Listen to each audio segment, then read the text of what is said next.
Yes, one of my favorite invisible catastrophes is not because it's invisible, but because it's remote, are the Baobab trees of Africa, which are from sub-Saharan Africa all down the east coast through Mozambique and into South Africa.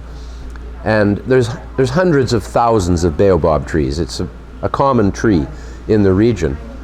So the headline was, Africa's oldest Baobab trees are dying at an unprecedented rate, and climate change may be to blame. Now I know from critical thinking theory that any headline that has the word may, might, or could in it should be ignored, because it should say may or may not be because of climate change, or could not be, or might not be.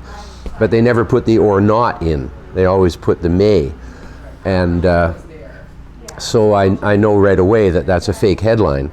But now I'm thinking, the oldest trees are dying. My goodness, what a shame.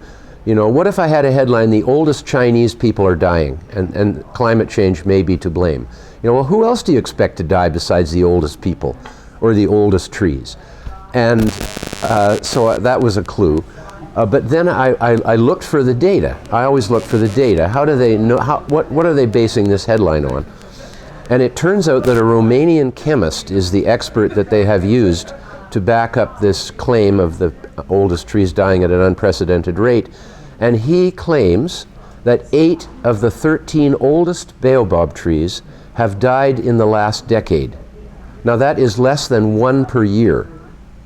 8 trees. Like, as I say, there's thousands, hundreds of thousands of Baobab trees.